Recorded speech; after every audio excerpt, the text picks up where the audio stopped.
여러분은 매일 아침 생리대를 200개씩이나 사가는 사람을 본다면 어떤 생각이 드시겠어요? 심지어 그 사람이 외국인이라면요? 오늘 이야기의 주인공은 한국에 취업을 온 스웨덴 여성입니다. 그녀가 동네 마트에서 매일같이 생리대를 수백 개씩 사가자 주민들은 수상하다며 경찰에 신고했고, 출동한 경찰은 상상도 못한 광경을 보게 되었다는데요. 모두가 뒤에서 수군거릴 때 그녀는 왜 묵묵히 생리대를 들고 사라졌을까요? 믿기 힘든 그녀의 진짜 사연, 지금부터 함께 보시죠. 구독과 좋아요는 감동블라썸 영상 제작에 큰 힘이 됩니다. 안녕하세요. 저는 린다입니다. 스웨덴의 한 외곽 도시에서 태어났습니다. 그곳은 겨울이면 세상이 온통 하얀색으로 변하는 곳이었어요. 어릴 적 기억은 대부분 따뜻했습니다. 아빠는 목수였고 엄마는 꽃집을 운영했어요. 우리 집은 크지 않았지만 아빠가 직접 만든 나무 가구들로 가득했습니다. 그리고 엄마가 매일 아침 꽃병에 꽂아두는 들꽃 향기가 집안에 가득했어요. 하지만 행복은 오래가지 않았습니다. 제가 7살 되던 해 겨울 부모님은 눈이 심하게 내리던 밤 교통사고로 세상을 떠났어요. 그날 이후 제 세상에는 찬바람과 침묵만 남았습니다. 할머니께서 저를 데려가셨어요. 할머니는 따뜻한 분이셨지만 형편이 넉넉하지 않았기에 생필품도 조절하며 살아야 했습니다. 린다, 이건 내 새 학교 가방이야. 할머니는 중고가게에서 산 약간 낡은 가방을 건네시며 말씀하셨어요. 저는 그 가방이 싫지 않았습니다. 보라색 스티치가 있는 그 가방은 제 작은 친구가 되었어요. 학교에서 아이들이 새 가방을 자랑할 때마다 저는 조용히 제자리에 앉아 있었습니다. 부러웠지만 할머니에게 더 부담을 드리고 싶지 않았어요. 겨울은 특히 힘들었습니다. 할머니께서는 난방비를 아끼려고 집안의 보일러를 틀지 않으셨어요. 아니, 못 트셨어요. 저는 매일 밤 두꺼운 양말을 신고 담요 2개를 덮은 채 잠이 들었습니다. 가끔은 할머니가 옆에 누워 따뜻한 손으로 제 등을 쓰다듬어 주셨어요. 그 순간만큼은 모든 추위가 사라졌습니다. 린다, 넌 내 부모님처럼 강한 아이야. 언젠가 이 모든 어려움을 이겨내고 빛나는 사람이 될 거야. 할머니의 말씀은 제게 작은 희망이 되었어요. 저는 그 말을 믿으며 하루하루를 견뎌냈습니다. 중학교에 들어갔을 때 저는 여전히 조용한 아이였어요. 친구들은 많지 않았지만 책과 그림 그리기가 좋았습니다. 제 스케치북은 항상 풍경과 사람들의 표정으로 가득했어요. 미술 선생님은 제 그림을 보고 린다, 너는 사람의 감정을 잘 포착하는구나 라고 말씀하셨습니다. 그 말이 제게는 큰 위로가 되었어요. 그해 겨울, 제 인생에서 가장 부끄러운 순간이 찾아왔습니다. 중학교 1학년, 눈이 내리던 어느 날이었어요. 학교를 마치고 버스 정류장으로 향하던 중 갑자기 하복부에 이상한 감각이 느껴졌습니다. 화장실에 가고 싶다고 생각했지만 이미 마지막 학교 버스 시간이 가까워 서둘러 정류장으로 향했어요. 버스 정류장에 도착했을 때 저는 벤치에 앉았습니다. 그리고 그때 알게 되었어요. 제 치마에 선명하게 번진 붉은 얼룩을. 생리. 처음 경험하는 그것이 이렇게 찾아올 줄은 몰랐습니다. 할머니가 언젠가 이야기해 주셨지만 실제로 겪으니 너무 당황스러웠어요. 주변을 둘러보니 같은 학교 학생들이 몇 명 있었습니다. 한 여학생이 제 치마를 보더니 친구에게 귓속말을 했어요. 곧 킥킥거리며 수군대는 소리가 들렸습니다. 저기 봐, 저의 바지. 그들의 비웃음 소리가 제 귀에 들어왔어요. 얼굴이 화끈거리고 눈물이 났습니다. 저는 가방을 허리에 둘러 얼룩을 가리려 했지만 이미 늦었어요. 눈이 내리는 버스 정류장에서 저는 그저 벤치에 웅크려 울 수밖에 없었습니다. 할머니에게 전화하고 싶었지만 그날따라 휴대폰 배터리는 방전되어 있었어요. 너무 부끄럽고 무력했습니다. 괜찮아요? 따뜻한 목소리에 고개를 들자 젊은 동양 여성이 제 앞에 서 있었어요. 그녀는 서툰 영어로 말을 걸었습니다. 저는 아무 말도 할 수 없었어요. 그저 눈물만 흘렀습니다. 그녀는 말없이 자신의 패딩을 벗어 제 어깨에 걸쳐 주었어요. 따뜻했습니다. 그리고 가방에서 작은 파우치를 꺼내 생리대와 물티슈를 건네주었어요. 화장실. 저기. 그녀는 근처 카페를 가리켰습니다. 저는 그 순간의 감사함을 어떻게 표현해야 할지 몰랐어요. 그저 고개를 끄덕이며 물티슈와 생리대를 받았습니다. 카페 화장실에서 상황을 정리한 후 저는 다시 버스 정류장으로 돌아왔어요. 그녀는 여전히 거기 서 있었습니다. 괜찮아요? 그녀가 다시 물었어요. 네. 정말 감사합니다. 저는 겨우 말을 꺼냈습니다. 첫 생리인가요? 그녀의 질문에 저는 부끄럽게 고개를 끄덕였어요. 걱정하지 마세요. 자연스러운 거예요. 저도 처음엔 무서웠어요. 그리고 이거. 그녀는 근처에서 사온 듯한 바지를 건네며 자신이 한국에서 왔다고 했습니다. 스웨덴에서 언어 연수 중이라고 했어요. 이름은 수진. 그녀는 버스가 올 때까지 저와 함께 기다렸습니다. 날씨는 춥고 눈은 계속 내렸지만 그녀의 존재만으로도 따뜻했어요. 다음에는 가방에 여분의 생리대를 항상 가지고 다니세요. 그리고 이런 일이 생겨도 부끄러워하지 마세요. 모든 여성이 겪는 일이니까요. 그녀의 조언은 단순했지만 큰 위로가 되었습니다. 버스가 도착했을 때 저는 그녀의 패딩을 돌려주려 했어요. 하지만 그녀는 고개를 저었습니다. 가지고 가요. 집에 도착하면 돌려주세요. 그리고 그녀는 작은 쪽지에 자신의 주소를 적어주었어요. 할머니께 상황을 설명하자 할머니는 바로 이해하셨습니다. 다음 날 우리는 그 주소로 찾아갔어요. 수지는 환하게 웃으며 우리를 맞아주었습니다. 할머니는 그녀에게 직접 드신 목도리를 선물로 드렸어요. 저는 그날 만든 작은 그림을 선물했습니다. 그림 속에는 눈 내리는 버스 정류장과 두 사람이 있었어요. 수지는 곧 한국으로 돌아갔지만 그 짧은 만남은 제 마음 깊은 곳에 따뜻한 흔적을 남겼습니다. 그날 이후 저는 생각했어요. 나도 언젠가 누군가의 부끄러움에 이렇게 따뜻하게 다가갈 수 있을까? 그리고 막연히 한국이라는 나라가 마음속에 남았습니다. 고등학교에 올라가선 한국어를 독학하고 그림에만 몰두하며 3년을 보내고 졸업했습니다. 저는 디자인을 전공하기로 결심했어요. 할머니는 제 결정을 응원해 주셨습니다. 내 그림엔 언제나 따뜻함이 있어. 그걸 세상과 나누렴. 대학에서 그래픽 디자인을 공부하며 저는 점점 자신감을 갖게 되었어요. 그리고 문득 오래전 그 겨울날의 기억이 떠올랐습니다. 대학을 다니는 동안 알바를 하면서 돈을 악착같이 모았어요. 당연히 한국에 가기 위해서였어요. 대학 3학년이 되었을 때 본격적으로 한국에 갈 준비를 했어요. 한국의 디자인 트렌드를 조사하면서 저는 다시 한번 그 나라에 대한 관심을 키웠습니다. 워킹홀리데이 프로그램을 알게 되었고 졸업 후 한국행을 결심했어요. 할머니는 걱정하셨지만 제 결정을 존중해 주셨습니다. 린다, 넌 언제나 내 길을 찾아왔어. 이번에도 그럴 거라 믿어. 할머니의 믿음은 제게 큰 힘이 되었어요. 드디어 한국, 서울에 도착했을 때의 그 설렘은 아직도 생생합니다. 낯선 언어, 낯선 음식, 낯선 거리. 하지만 어딘가 친숙한 느낌도 있었어요. 서울 외곽의 작은 디자인 스튜디오에서 인턴으로 일하게 되었습니다. 그곳에서 저는 한국의 디자인 감각을 배우며 조금씩 적응해 나갔어요. 사실 처음엔 외로웠습니다. 언어의 장벽, 문화적 차이가 때로는 높은 벽처럼 느껴졌어요. 저는 할머니에게 매일 메시지를 보냈습니다. 할머니, 오늘은 지하철에서 길을 잃었어요. 하지만 친절한 아주머니가 도와주셨어요. 할머니, 오늘은 처음으로 김치찌개를 먹었어요. 매웠지만 맛있었어요. 작은 일상의 조각들을 나누며 그리움을 달랬습니다. 한국에서의 생활이 6개월째 접어들 무렵, 저는 어느 정도 안정을 찾았어요.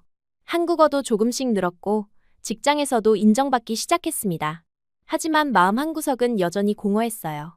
뭔가 더 의미 있는 일을 하고 싶다는 생각이 들었습니다. 그러던 어느 날, 스마트폰으로 뉴스를 보다가 한 기사가 눈에 들어왔어요. 생리대를 살 수 없어 수업을 빠지는 중학생들.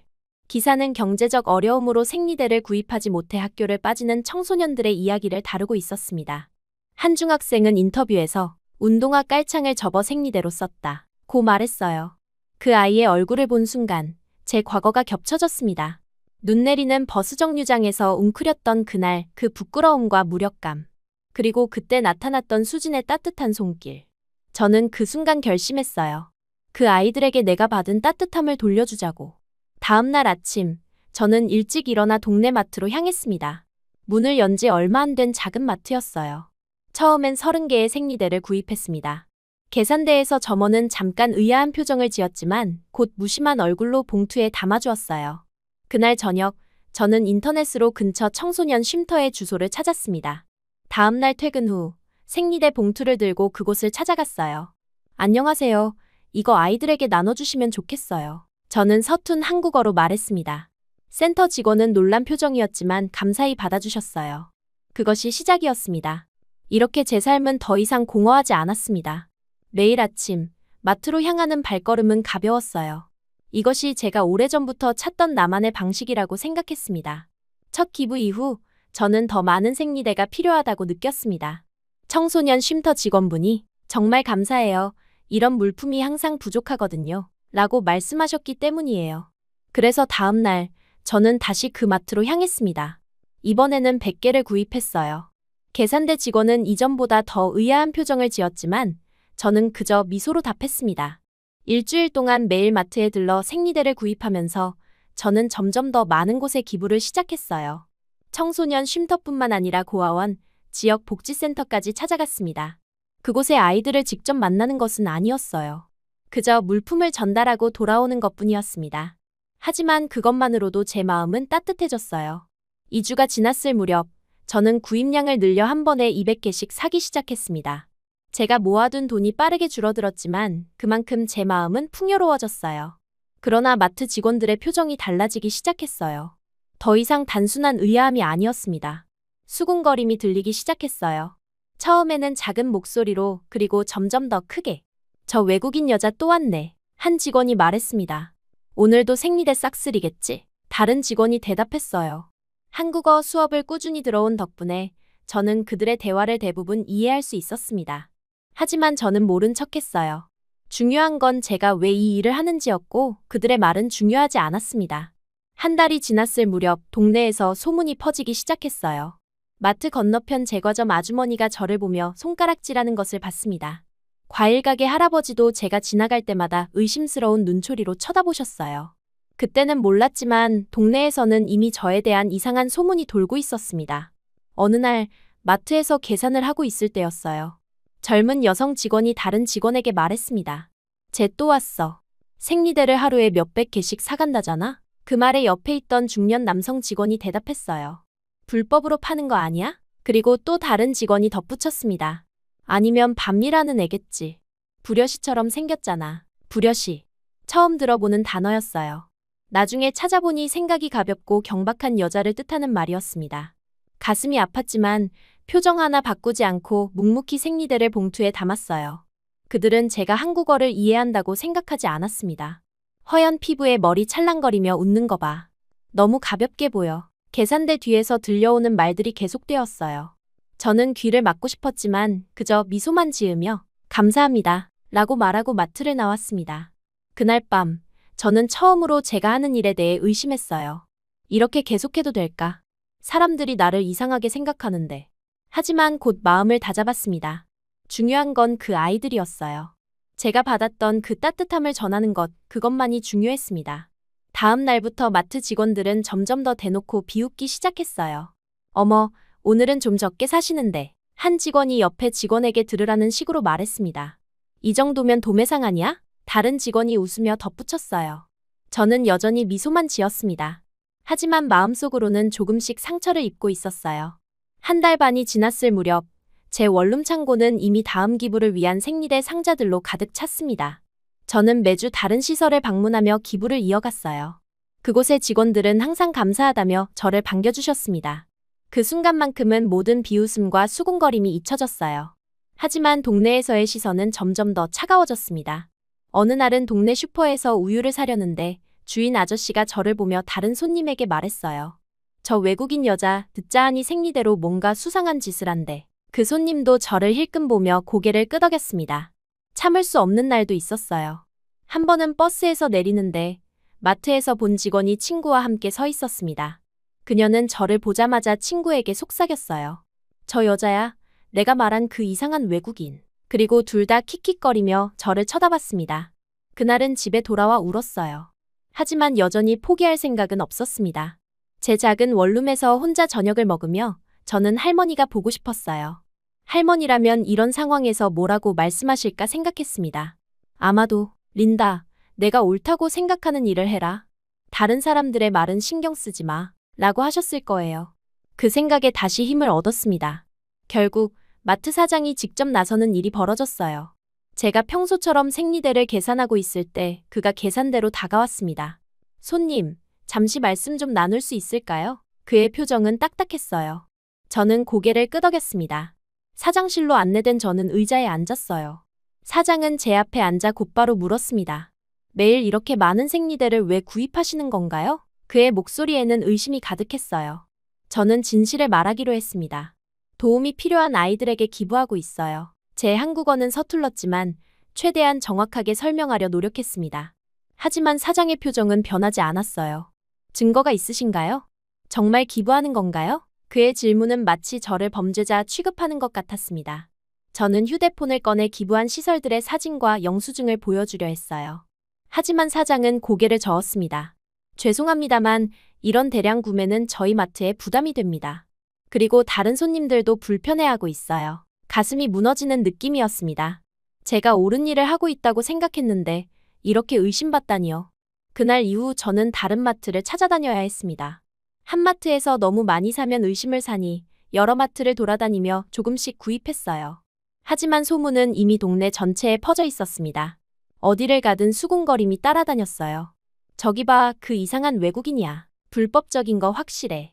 아니면 왜 그렇게 많이 사겠어? 경찰에 신고해야 하는 거 아니야? 그리고 그 말처럼 결국 누군가가 경찰에 신고했습니다. 그 마트 사장이었어요. 외국 여자애가 매일같이 생리대를 수백 개씩 사갑니다. 진짜 수상해요. 어느 금요일 저녁 퇴근하고 집에 돌아오니 현관 앞에 경찰이 서 있었습니다. 젊고 단정한 남성 경찰이었어요. 그의 표정은 무거웠습니다. 린다 씨인가요? 그가 물었어요. 네, 맞습니다. 저는 긴장된 목소리로 대답했습니다. 저는 여기 관할 경찰 도윤입니다. 잠시 이야기 좀 나눌 수 있을까요? 그의 말투는 공식적이고 딱딱했어요. 집 안으로 들어오시라고 했지만 그는 밖에서 이야기하자고 했습니다. 그래서 우리는 건물 앞 벤치에 앉았어요. 도윤 경찰은 서류를 꺼내며 단도직입적으로 말했습니다. 린다 씨, 최근 여러 마트에서 생리대를 대량 구매하셨죠? 유통 목적이신가요? 그의 눈빛에는 의심이 가득했어요. 아니요, 기부를 위해서예요. 저는 똑같은 설명을 반복했습니다. 영수증, 보관 장소 확인할 수 있을까요? 그가 요청했어요. 저는 고개를 끄덕이며 그를 제 원룸으로 안내했습니다. 문을 열자 작은 창고처럼 변해버린 제 원룸이 눈에 들어왔어요. 한쪽 벽면은 생리대 상자들로 가득했고 다른 한쪽에는 기부 일정과 장소가 적힌 달력이 붙어 있었습니다. 도윤 경찰의 표정이 미묘하게 변했어요. 이걸 다 기부하신다고요? 그의 목소리에 의심이 줄어든 것 같았습니다. 네, 이쪽을 보세요. 저는 그를 책상으로 안내했어요. 책상 위에는 상자마다 붙일 손편지들이 있었습니다. 당신은 혼자가 아니에요. 부끄러워하지 마세요. 함께 힘내요 같은 짧은 문구들이었어요. 그리고 서랍에서 기록장을 꺼냈습니다. 날짜별로 정리된 기부 내역, 고아원 주소, 전달자 서명까지 빠짐없이 적혀 있었어요. 도윤 경찰은 말없이 제 손에서 기록장을 받아들였습니다. 그는 몇 장을 넘기며 자세히 살펴봤어요. 그의 표정이 점점 변해갔습니다. 딱딱했던 눈빛이 점차 부드러워졌어요. 몇 분의 침묵 후 그가 결국 숨을 한번 내쉬었습니다. 죄송합니다. 린다 씨, 그 한마디에 담긴 감정이 얼마나 무거운지 느껴졌어요. 괜찮습니다. 다들 그렇게 생각하니까요. 저는 작게 미소 지었습니다. 아닙니다. 제가 무슨 말을 해야 할지 모르겠어요. 그가 그렇게 말하며 고개를 숙였어요. 그 순간 그의 눈에서 진심이 보였습니다. 부끄러움, 후회, 그리고 존경. 사실 처음에는 저도 이렇게 오해받을 줄 몰랐어요. 저는 솔직하게 말했습니다.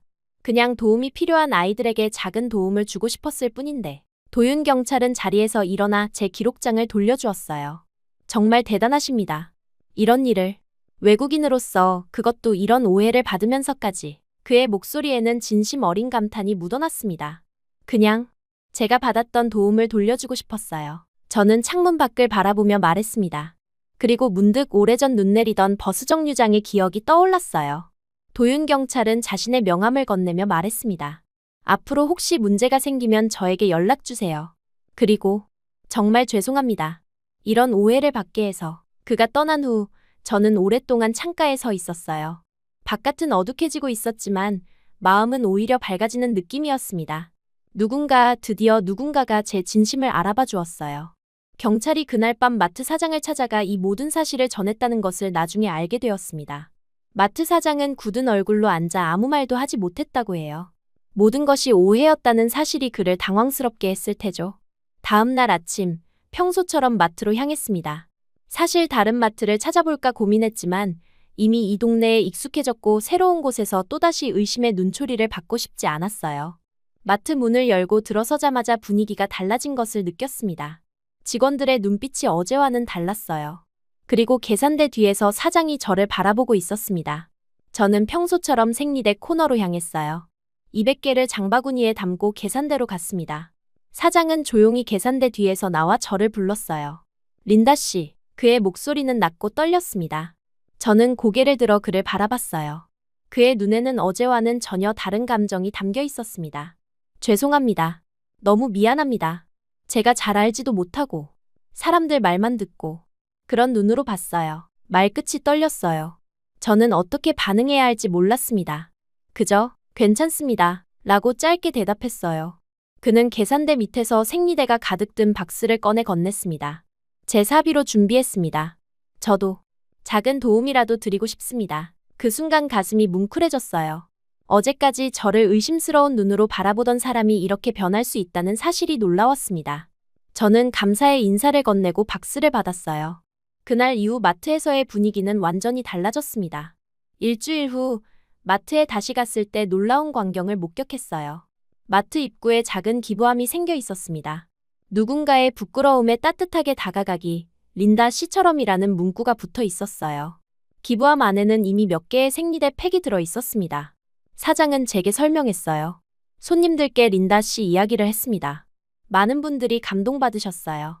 이제 우리 마트가 기부의 중심지가 되었으면 합니다. 그 말을 듣는 순간 눈물이 났습니다.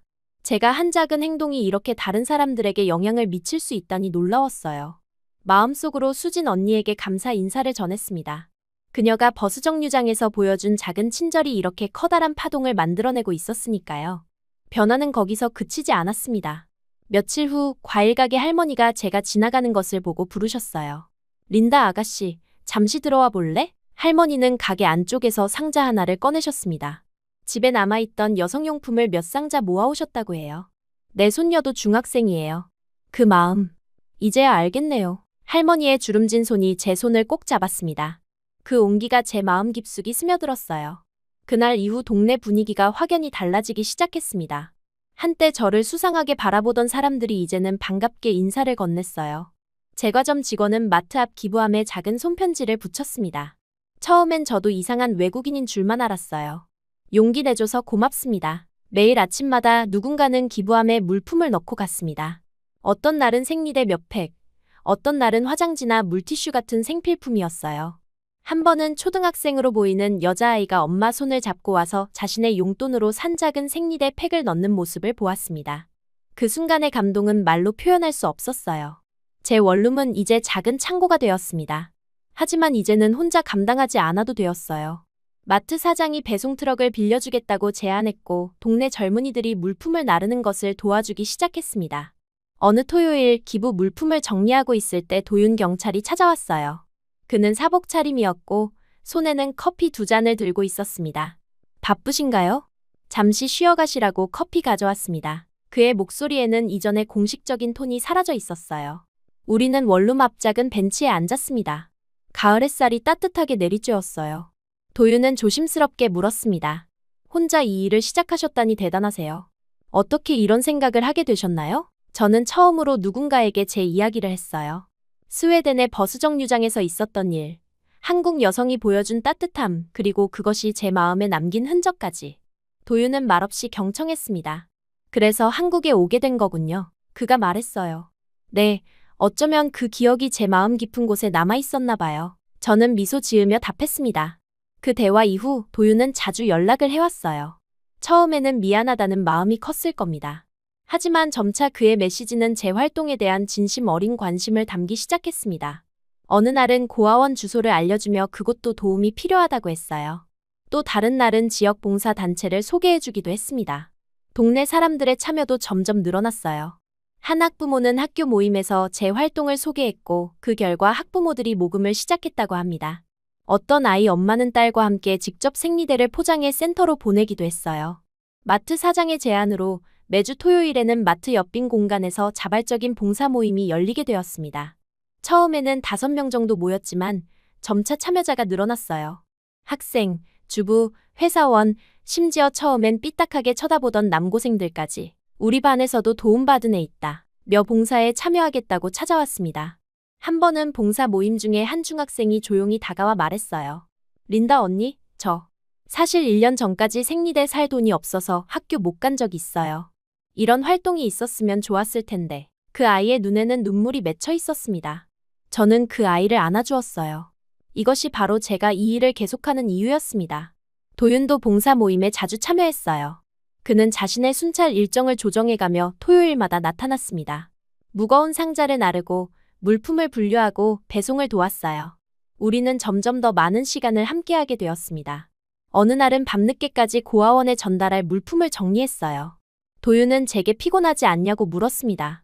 저는 이런 일을 할 때가 가장 행복하다고 대답했어요. 그는 잠시 저를 바라보더니 문득 말했습니다. 린다 씨는 정말 특별한 사람이에요. 그 말에 가슴이 두근거렸지만 저는 그저 미소로 답했습니다. 우리의 관계는 그렇게 조금씩 가까워져 갔어요. 봉사 활동이 본격화되면서 도움의 범위도 넓어졌습니다.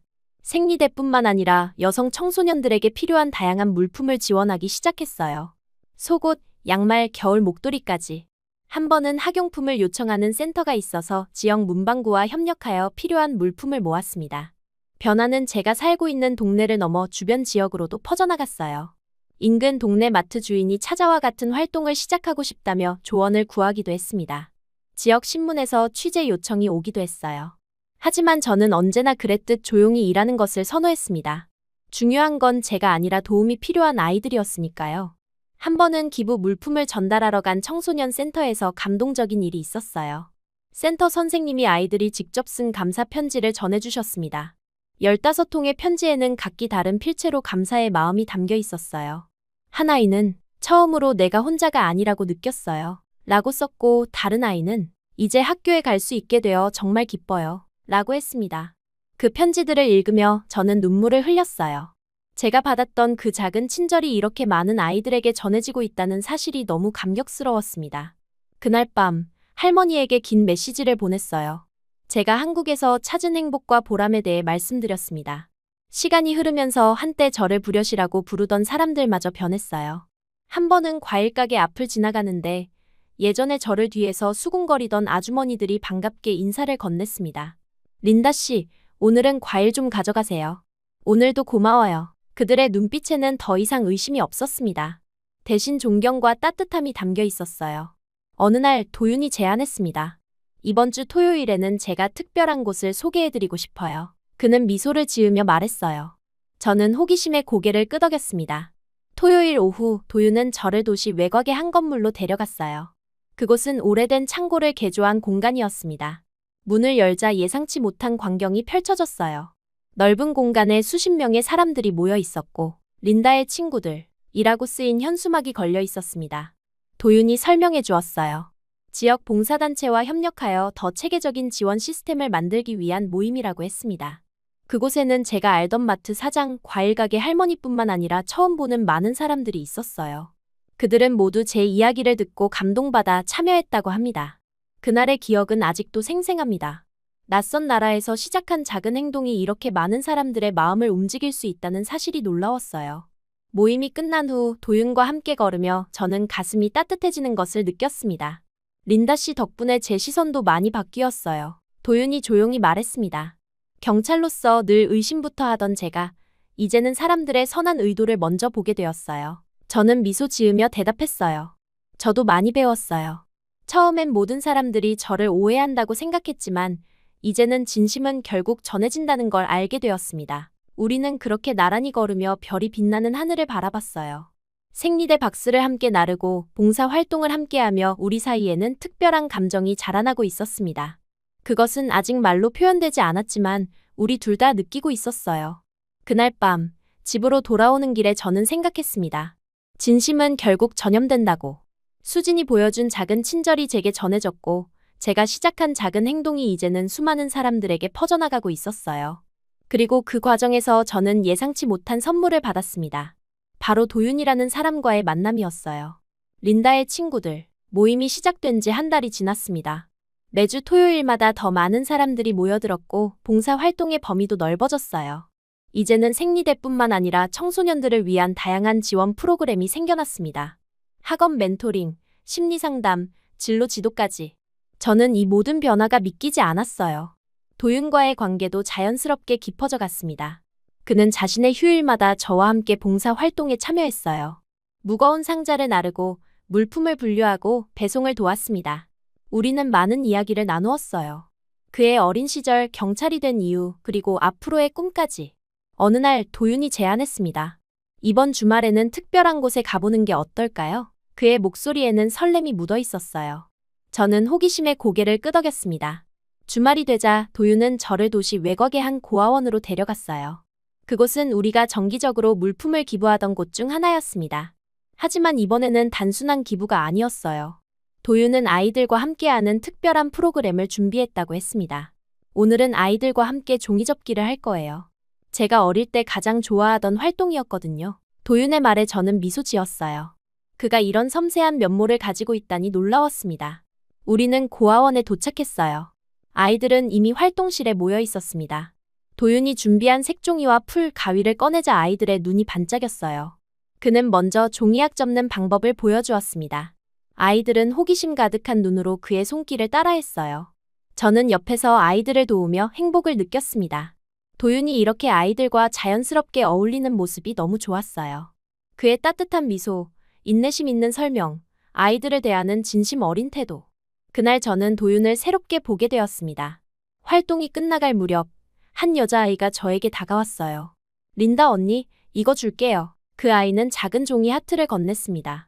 하트 위에는 서툰 글씨로 고마워요라고 적혀 있었어요. 저는 그 아이를 안아주며 감사의 마음을 전했습니다. 활동이 모두 끝나고 저와 도윤은 아이들의 손을 흔들며 작별 인사를 했어요. 아이들은 언제 다시 올 거냐고 물었고 도윤은 곧 다시 오겠다고 약속했습니다. 그리고 우리는 함께 고아원을 나왔어요. 밖은 이미 어두워지고 있었습니다. 가을의 선선한 바람이 불었어요. 도윤은 저를 근처 공원으로 안내했습니다. 우리는 벤치에 앉아 하늘을 바라봤어요. 별들이 하나둘 보이기 시작했습니다. 오늘 즐거우셨어요? 도윤이 물었어요. 네, 정말 좋았어요. 도윤 씨가 아이들과 잘 어울리는 모습이 인상적이었습니다. 저는 진심으로 대답했어요. 잠시 침묵이 흘렀습니다. 그때 도윤이 조용히 제 손을 잡았어요.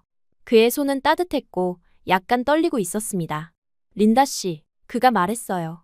제가 하고 싶은 말이 있어요. 저는 그를 바라봤습니다. 그의 눈에는 진심이 담겨 있었어요. 린다 씨를 처음 만났을 때 저는 의심부터 했어요. 그게 제 직업이니까요. 그가 작게 웃었습니다. 하지만 린다 씨를 알아가면서 제 시선이 완전히 바뀌었어요. 당신처럼 조용히 누군가를 위해 큰돈을 쓰는 사람을 처음 봤어요.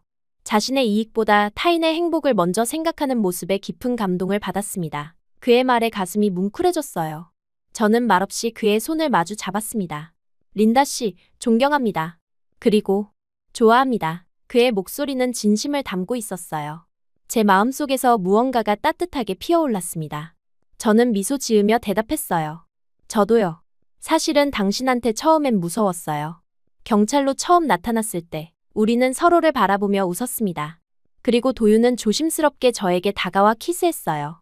그 순간 모든 것이 완벽하게 느껴졌습니다. 그날 이후 우리는 공식적으로 연인 관계가 되었어요. 도윤은 자주 제 원룸을 방문했고 우리는 함께 요리를 하고 영화를 보고 봉사활동을 계획했습니다.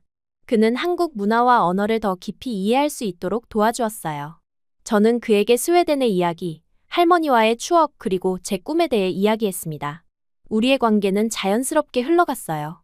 서로를 존중하고 서로의 가치관을 이해하며 함께 성장해 나갔습니다. 도윤은 제가 한국에서 느끼는 외로움을 달래주었고 저는 그에게 새로운 시각을 제공했어요. 3개월이 지났을 무렵 도윤은 저를 한강 공원으로 데려갔습니다. 해가 지고 있었고 강물은 황금빛으로 물들어 있었어요. 우리는 잔디밭에 앉아 도시락을 먹었습니다. 도윤이 직접 준비한 김밥과 과일 그리고 작은 케이크까지. 식사를 마친 후 도윤은 주머니에서 작은 상자를 꺼냈어요. 그리고 무릎을 꿇었습니다. 린다, 당신을 만난 것은 제 인생에서 가장 큰 행운이었어요. 당신의 따뜻함, 용기 그리고 진심에 매일 감동받고 있습니다. 함께 걸어가고 싶어요. 앞으로의 모든 순간을. 결혼해 주시겠어요? 눈물이 제 눈가에 맺혔어요. 저는 고개를 끄덕이며 네, 라고 대답했습니다. 도윤은 반지를 제 손가락에 끼워주었어요. 그것은 화려하지 않은 작고 소박한 반지였지만 그 어떤 보석보다 값진 것이었습니다. 우리는 단순하고 소박한 결혼식을 계획했어요. 큰 행사보다는 의미 있는 순간을 만들고 싶었습니다. 결혼 준비를 하면서도 봉사활동은 계속되었어요. 오히려 더 많은 사람들이 참여하게 되었습니다. 결혼식 날, 저는 할머니가 보고 싶었어요. 하지만 할머니의 건강 상태가 여행을 허락하지 않았습니다. 대신 화상 통화로 할머니의 축복을 받았어요. 할머니는 눈물을 흘리시며 말씀하셨습니다. 린다, 내가 이렇게 행복한 모습을 보니 나도 행복하구나. 내 부모님도 하늘에서 기뻐하실 거야. 결혼식은 작은 공원에서 열렸습니다. 우리가 처음 만났던 그 고아원 아이들이 직접 만든 종이꽃을 들고 입장했어요. 마트 사장님이 자원해서 사회를 봐주셨고 동네 사람들이 모두 참석했습니다. 과일 가게 할머니, 제과점 직원, 학원 선생님, 그리고 린다의 친구들, 모임 멤버들까지. 저는 간단한 흰 드레스를 입었어요. 화려한 장식 없이 그저 순수한 마음으로 도윤을 만나기 위해. 도윤은 단정한 정장 차림으로 저를 기다리고 있었습니다. 그의 눈에는 사랑과 존경이 가득했어요. 여러분, 오늘 우리는 특별한 두 사람의 결합을 축하하기 위해 모였습니다. 마트 사장님의 목소리가 울려 퍼졌어요. 린다 씨는 우리 동네에 큰 변화를 가져왔습니다. 그녀의 작은 친절이 수많은 사람들에게 영감을 주었고, 이제는 우리 모두가 함께하는 커다란 움직임이 되었습니다. 그리고 도윤 씨, 당신은 그녀의 진심을 가장 먼저 알아봐 주신 분입니다. 서로의 눈을 바라보며 결혼 서약을 했습니다. 간단하지만 진심이 담긴 약속이었어요. 반지를 교환하고 마침내 부부가 되었습니다. 축하의 박수 소리가 울려 퍼졌어요. 그 순간 한때 저를 의심스러운 눈으로 바라보던 사람들이 모두 기쁨의 눈물을 흘리며 저희를 축복해 주었습니다. 한때 저를 미친 외국 여자라며 조심하라고 말하던 그들까지도 눈물을 훔치며 제게 손을 내밀었어요. 린다 씨가 우리 마을의 자랑이에요. 과일 가게 할머니가 말씀하셨습니다. 결혼식 후 우리는 작은 집으로 이사했어요. 도윤의 월급과 제 디자인 일로 벌어들인 돈으로 마련한 소박한 집이었습니다. 하지만 그곳은 우리에게 천국 같은 공간이었어요. 함께 가구를 고르고 벽지색을 정하고 작은 정원을 가꾸는 일은 새로운 행복을 가져왔습니다. 결혼 생활은 새로운 도전이었어요. 문화적 차이, 생활 습관의 차이가 때때로 갈등을 만들기도 했습니다. 하지만 우리는 서로를 이해하려 노력했어요. 도윤은 제 스웨덴식 생활 방식을 존중해 주었고, 저는 한국의 문화와 예절을 배우려 했습니다. 봉사 활동은 계속되었어요. 이제는 더 체계적이고 큰 규모로 운영되었습니다. 린다의 친구들, 은 공식 비영리 단체로 등록되었고, 지역 기업들의 후원도 받게 되었어요. 처음 시작했던 생리대 지원 사업은 이제 청소년 복지 전반으로 확장되었습니다. 한 달에 한 번 우리 집에서는 봉사자들을 위한 모임이 열렸어요. 도윤은 맛있는 요리를 준비했고 저는 따뜻한 분위기를 만들었습니다. 그 모임에서 새로운 아이디어가 나오고 더 많은 사람들이 참여하게 되었어요. 도윤은 지역 파출소에서 가장 따뜻한 경찰로 불리게 되었습니다. 그는 청소년 범죄 예방 프로그램을 시작했고 위기 청소년들에게 멘토링을 제공했어요. 우리의 활동이 시너지를 이루어 더 큰 변화를 만들어내기 시작했습니다. 저는 한국 국적 취득을 준비하기 시작했어요. 이제 이곳이 제 새로운 고향이라고 느꼈기 때문입니다. 언어 시험, 문화 시험을 준비하면서 더 깊이 한국을 이해하게 되었어요. 도윤은 매일 밤 저와 함께 한국어를 공부했고 역사와 문화에 대해 설명해 주었습니다. 결혼 1주년이 되던 날 도윤은 특별한 선물을 준비했어요. 그것은 스웨덴에서 할머니를 모셔오는 비행기 티켓이었습니다. 할머니의 건강이 좋아져서 여행이 가능해졌다는 소식을 들은 도윤이 몰래 준비한 깜짝 선물이었어요.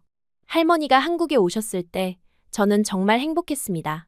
할머니는 도윤을 만나고 우리의 삶을 직접 보시면서 안심하셨어요.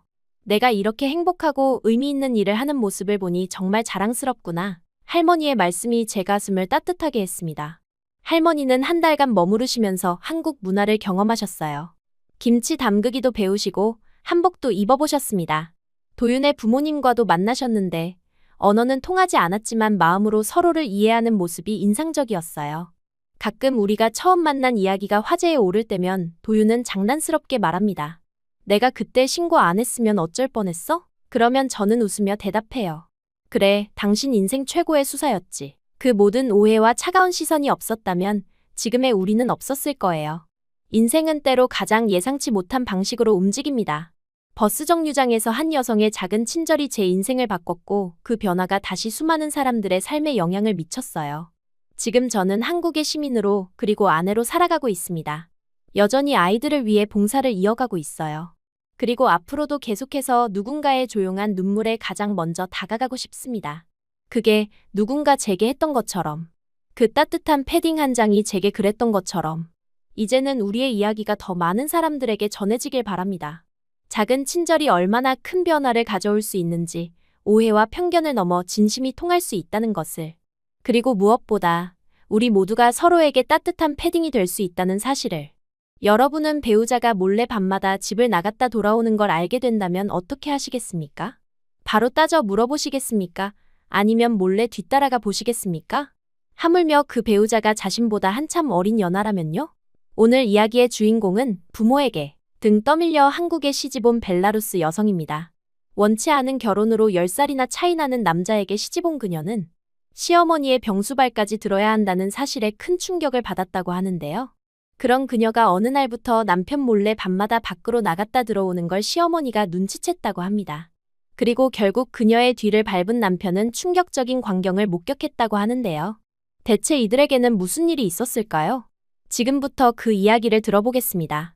구독과 좋아요는 감동블라썸 영상 제작에 큰 힘이 됩니다. 안녕하세요. 저는 엘리사입니다. 벨라루스의 유복한 집안에서 둘째 딸로 태어났어요. 아버지는 건설 하청업체를 운영하셨고 사업이 잘 되어 우리 가족은 민스크 외곽의 넓은 집에서 풍족하게 살았습니다. 어린 시절의 기억은 따뜻하고 안전했어요. 우리 집 정원에는 사과나무가 줄지어 있었고 봄이면 하얀 꽃으로 뒤덮였습니다.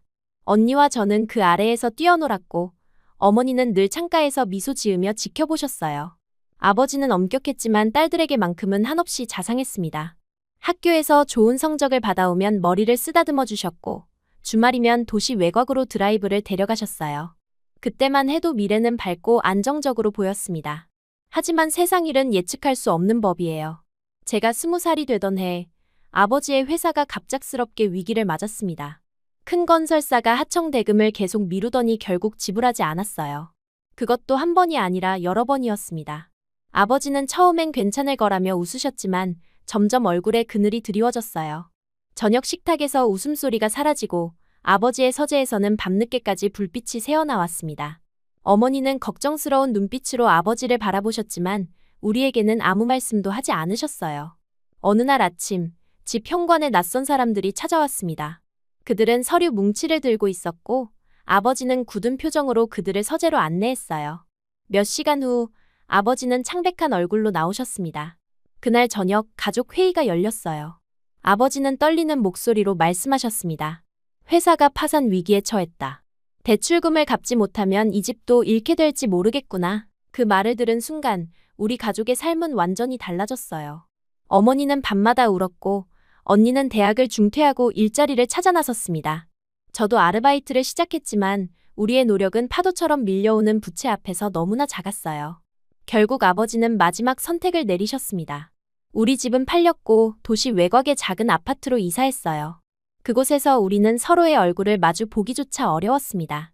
가장 먼저 움직인 건 언니였어요. 27살이던 언니는 어느 날 저녁 국제결혼 주선업체를 다녀와서는 아버지에게 러시아 사업가와 만나보겠다고 말씀드렸습니다. 그 남자는 언니보다 20살이나 많았고 모스크바에 큰 회사를 갖고 있었어요. 처음에 아버지는 고개를 저으셨지만 언니는 단호했습니다. 가족을 위해서예요. 그분이 아버지 사업 재건에도 도움을 주실 거라고 했어요. 2달 후 언니는 화려한 결혼식을 올렸어요. 하객 대부분은 남편 쪽 사람들이었고 우리 가족은 구석에 앉아 어색하게 웃음 지었습니다. 언니의 얼굴은 밝았지만 눈빛만은 텅 비어 있었어요. 그날 밤 언니는 제 손을 꼭 잡고 속삭였습니다. 엘리사, 넌 더 나은 선택을 하길 바래. 절대 나처럼 살지 마. 언니가 떠난 후 집안 분위기는 더욱 무거워졌어요. 하지만 언니의 말대로 남편의 도움으로 아버지는 조금씩 사업을 재건하기 시작했지만 부모님이 저를 챙겨줄 만한 상황이 아니었어요. 언제나 외줄타기하는 하루하루를 보내는 기분이었습니다. 그렇게 몇 달 뒤 아버지는 제게 조심스럽게 말을 꺼내셨어요. 엘리사, 이런 상황에 더 이상 고생시키고 싶지 않구나. 이제 나이도 찼으니 언니처럼 좋은 인연 속에서 보호받는 게 낫지 않겠니? 처음엔 그 말의 의미를 이해하지 못했습니다. 하지만 곧 상황이 분명해졌어요. 아버지는 저에게도 국제결혼을 권하고 계셨습니다. 저는 격렬하게 거부했어요. 언니와 달리 저는 제 삶을 스스로 개척하고 싶었고 사랑 없는 결혼은 상상조차 할 수 없었습니다. 하지만 아버지의 표정은 점점 더 비참해졌어요. 용서하지 못할 아비일지라도 너를 위해선 이 방법뿐이다. 우리 집안은 더 이상 너에게 아무것도 줄 수 없구나. 그 말에 제 마음이 조금씩 흔들리기 시작했습니다. 가족을 위해 희생한 언니의 모습이 떠올랐고 점점 쇠약해져가는 어머니의 모습도 보였어요. 결국 저는 한 번만 만나보겠다고 약속했습니다. 그렇게 제 인생에서 가장 불편한 시간이 시작되었어요. 첫 번째로 만난 남자는 독일에서 온 사업가였습니다. 그는 저보다 20살이나 많았고 처음 만남에서부터 제 무릎에 손을 올리려 했어요. 저는 자리를 박차고 나왔고 집에 돌아와 밤새 울었습니다. 두 번째 남자는 이탈리아 레스토랑 주인이었어요. 겉보기엔 괜찮았지만 식사 중에 그가 웨이터에게 보인 태도에서 저는 그의 진짜 모습을 보았습니다. 세 번째는 중동의 석유 사업가였어요. 그는 저에게 차와 집, 보석을 약속했지만 한 가지 조건이 있었습니다. 완전한 복종이었고 이미 아내가 3명이나 있었어요. 저는 또다시 거절했고 이제 정말 지쳤습니다. 더 이상은 못하겠어요. 아버지. 정말 이제 그만하고 싶어요. 아버지는 한숨을 내쉬셨지만 마지막으로 한 번만 더 부탁하셨어요. 저는 마지못해 동의했고 그렇게 재현 씨를 만나게 되었습니다. 첫인상은 평범했어요. 한국에서 온 그는 다른 남자들처럼 부유해 보이지 않았고 화려한 약속도 하지 않았습니다. 하지만 그의 눈빛이 달랐어요. 저를 물건처럼 바라보는 것이 아니라 한 사람으로 존중하는 눈빛이었습니다. 첫 만남에서 우리는 통역사를 통해 대화했어요. 재현 씨는 자신의 이야기를 솔직하게 들려주었습니다. 그는 서울 근교의 작은 회사에서 일하는 평범한 직장인이었고 어머니와 함께 살고 있었어요. 결혼을 원하는 이유를 물었을 때 그는 잠시 생각하더니 대답했습니다. 한국에서는 나이가 들면 결혼이 점점 어려워집니다. 능력이 전부인 것처럼 저를 바라보는 사람이 많고 한국 여성분들과 몇 번 자리를 가져봤지만 쉽지 않았고 솔직히 마음의 상처도 좀 있었어요. 게다가 어머니가 편찮으셔서 늘 혼자 두는 게 걱정이었죠. 하지만 그게 결혼의 이유가 전부는 아닙니다. 저는 진심으로 서로 의지하며 살아갈 수 있는 동반자를 만나고 싶습니다. 그 말에 처음으로 제 마음이 열렸어요. 그는 거짓말을 하지 않았고 현실적인 상황을 솔직하게 말해주었습니다. 두 번째 만남에서 우리는 서로의 취미와 관심사에 대해 이야기했어요. 그는 제 말을 끝까지 경청했고 제 의견을 존중해 주었습니다. 세 번째 만남에서 그는 조심스럽게 제안했어요. 한국에 와서 살아보는 건 어떨까요? 만약 적응이 어렵거나 마음이 바뀌면 언제든지 돌아갈 수 있도록 도와드리겠습니다. 그 말에 저는 깊은 안도감을 느꼈습니다. 그는 저에게 선택권을 주었고 제 의지를 존중해 주었어요. 그리고 그 순간 저는 결심했습니다. 벨라루스에서의 불확실한 미래보다 낯선 한국에서의 새로운 시작이 더 희망적으로 느껴졌어요. 저는 재현 씨의 청혼을 받아들였고 2달 후 간소한 결혼식을 올렸습니다. 결혼식 날, 아버지는 제 손을 잡고 눈물을 흘리셨어요. 미안하다, 내 딸. 더 좋은 아버지가 되어주지 못해서. 저는 아버지를 꼭 안아드렸습니다. 괜찮아요, 아버지. 제가 선택한 길이에요. 비록 완전한 진실은 아니었지만 그 순간만큼은 저도 제 선택을 믿고 싶었어요. 한국행 비행기를 타기 전날 밤, 언니가 전화로 저에게 물었습니다. 정말 괜찮은 거야? 후회하지 않아? 저는 잠시 생각하다가 대답했어요. 아직은 모르겠어. 하지만 그 사람은 다른 사람들과 달라. 적어도 나를 인간으로 대해줬어. 언니는 한참을 침묵하다가 마지막으로 말했습니다. 행운을 빌어, 엘리사. 내가 행복했으면 좋겠다. 그렇게 저는 10살 차이 나는 남편과 함께 낯선 한국 땅에 발을 내딛게 되었어요. 인천공항에 도착했을 때 재현 씨는 제 이름을 한글로 쓴 피켓을 들고 서 있었습니다. 그 모습이 왠지 모르게 마음을 따뜻하게 했어요. 하지만 공항을 빠져나와 차에 오르자 예상치 못한 소식이 기다리고 있었습니다. 어머니가 최근에 건강이 많이 안 좋아지셨어요. 당분간은 함께 살아야 할 것 같습니다. 괜찮으시겠어요? 그 말에 저는 순간 얼어붙었어요. 병든 시어머니와 함께 살아야 한다니 이건 결혼 전에 들은 이야기와 달랐습니다. 재현 씨가 말한 편찮으시다는 표현이 이렇게 심각한 상황인 줄은 몰랐어요. 가슴속에서 불안감이 솟구쳤습니다. 내가 정말 팔려온 건 아닐까? 이게 다 함정이었던 건 아닐까? 하지만 그런 생각도 잠시 집에 도착해 시어머니를 만났을 때 제 불안은 조금 누그러들었어요. 그녀는 비록 몸은 약해 보였지만 따뜻한 미소로 저를 맞이해 주셨습니다. 서툰 러시아어로 잘 왔다, 내 딸 이라고 말씀해 주셨어요. 그 말에 저는 갑자기 눈물이 나왔습니다. 이국 땅에서 누군가 딸이라고 불러준 것이 그렇게 위로가 될 줄은 몰랐어요. 그날 밤, 낯선 방에 누워 천장을 바라보며 생각했습니다. 앞으로의 삶이 어떻게 펼쳐질지 전혀 알 수 없었어요. 벨라루스의 가족들이 그리웠고 언니가 보고 싶었습니다. 하지만 동시에 이곳에서 새로운 시작을 할 수 있다는 희망도 조금씩 피어올랐어요.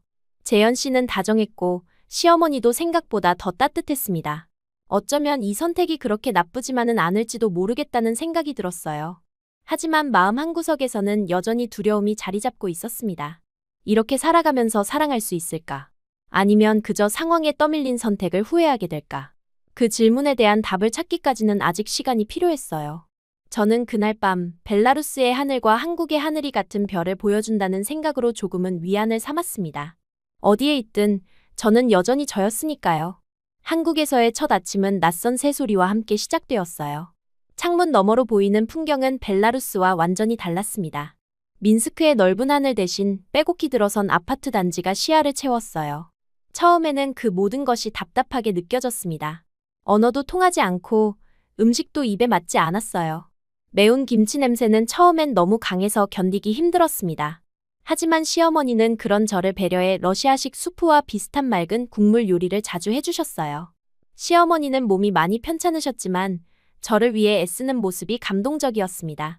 그녀는 서툰 러시아 단어장을 들고 매일 저와 대화하려 노력했어요.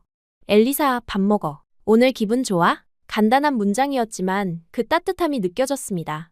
저도 조금씩 한국어를 배우기 시작했어요. 안녕하세요, 감사합니다와 같은 기본적인 인사말부터 시작해서 점차 일상 대화가 가능한 수준까지 노력했습니다. 재현 씨는 매일 아침 일찍 출근했어요. 그는 IT 회사의 중간 관리자로 항상 정장 차림으로 단정하게 집을 나섰습니다. 퇴근 시간은 보통 저녁 7시였지만 종종 회식이 있다며 늦게 들어오기도 했어요. 처음에는 그런 한국의 회식 문화가 이해가 되지 않았습니다. 벨라루스에서는 가족과 보내는 시간이 더 중요했거든요. 하지만 재현 씨는 항상 미안해하며 한국에서는 어쩔 수 없는 일이라고 설명했습니다. 한국 생활이 한 달쯤 지났을 때 시어머니의 건강이 급격히 악화되었어요. 어느 날 아침 화장실에 가시던 중 갑자기 쓰러지셨습니다. 저는 당황해서 재현 씨에게 전화했고 구급차가 올 때까지 시어머니 곁을 지켰어요. 병원에서 의사는 심각한 표정으로 말했습니다. 간 기능이 많이 저하되어 있습니다. 앞으로 지속적인 치료가 필요해요. 그 말을 들은 재현 씨의 얼굴은 창백해졌어요. 저는 그가 무엇을 걱정하는지 곧 알게 되었습니다. 병원비와 약값은 생각보다 훨씬 비쌌어요. 비록 한국의 의료보험 제도가 있었지만 그래도 남은 금액은 재현 씨의 월급으로 감당하기 벅찬 수준이었습니다. 게다가 시어머니는 힘이 너무 빠지셔서 거동이 불편해져 누군가의 지속적인 돌봄이 필요했어요. 저는 자연스럽게 그 역할을 맡게 되었습니다. 아침에 약을 챙겨드리고 식사를 준비하고 병원에 모시고 가는 일이 제 일상이 되었어요. 처음에는 모든 것이 낯설고 힘들었습니다. 약 이름도 제대로 읽을 수 없었고 병원에서 의사 설명을 완전히 이해하기도 어려웠어요. 하지만 재현 씨는 휴대폰에 번역 앱을 깔아주었고 중요한 의료 용어는 메모장에 정리해 두었습니다. 그의 세심한 배려 덕분에 조금씩 적응해 나갔어요. 시어머니도 제게 미안한 마음이 크셨는지 항상 제 손을 꼭 잡고 고마워, 우리 며느리 라고 말씀하셨습니다. 그렇게 몇 달이 지나고 저는 한국 생활에 조금씩 익숙해져 갔어요. 근처 마트에서 장을 보는 법도 배웠고 동네 약국 아저씨와도 간단한 대화가 가능해졌습니다. 시장에서 신선한 채소를 고르는 법도 시어머니께 배웠어요. 그분은 비록 몸은 약해도 요리만큼은 여전히 솜씨가 좋으셨습니다. 저는 그분에게 벨라루스 요리를 가르쳐드렸고 그분은 저에게 김치찌개 끓이는 법을 알려주셨어요. 그렇게 서로의 문화를 나누며 우리는 가까워졌습니다. 하지만 시어머니의 병세는 나아지지 않았어요. 오히려 점점 더 악화되어 갔습니다. 의사는 더 비싼 치료법을 제안했고 약값은 계속 올라갔어요. 재현 씨의 얼굴에는 점점 더 깊은 주름이 생겨났습니다. 어느 날 저녁 그는 평소보다 더 늦게 들어왔어요. 술 냄새가 났지만 취한 것 같지는 않았습니다. 그저 지친 기색이 역력했어요. 저는 따뜻한 차를 내려 그에게 건넸고 그는 고맙다며 미소 지었습니다. 오늘은 왜 이렇게 늦었어요? 제가 물었어요. 재현 씨는 잠시 망설이더니 회사 일이 많아서 라고 짧게 대답했습니다. 하지만 그의 눈빛에서 무언가 숨기고 있다는 것을 느꼈어요. 그날 이후로 재현 씨는 점점 더 늦게 들어오기 시작했습니다. 어떤 날은 자정을 넘기기도 했고 가끔은 새벽이 되어서야 집에 왔어요. 저는 불안했습니다. 혹시 다른 여자가 생긴 건 아닐까? 나와의 결혼을 후회하고 있는 건 아닐까? 그런 생각들이 머릿속을 채웠어요. 어느 날 밤, 저는 용기를 내어 물었습니다. 요즘 왜 이렇게 늦게 들어오세요? 무슨 일 있나요? 재현 씨는 잠시 말을 고르더니 피곤한 목소리로 대답했어요. 회사에서 프로젝트가 많아서 야근이 잦아요. 미안해요, 당신 걱정시켜서. 그의 말을 믿고 싶었지만 어딘가 석연치 않은 느낌이 들었습니다. 더구나 야근을 해도 월급은 크게 오르지 않는 것 같았어요. 병원비를 낼 때마다 재현 씨는 통장을 보며 한숨을 내쉬었습니다. 그러던 어느 날 아침, 재현 씨의 재킷 주머니에서 이상한 카드를 발견했어요. 서울 나이트 대리운전이라고 쓰여 있었습니다. 저는 한국어를 읽을 수 있었지만 대리운전이 무엇인지 정확히 몰랐어요. 번역기로 찾아보니 대신 운전해주는 서비스라는 뜻이었습니다. 그제야 모든 것이 이해되었어요. 재현 씨는 회사 일을 마친 후 밤에는 대리운전 기사로 일하고 있었던 겁니다.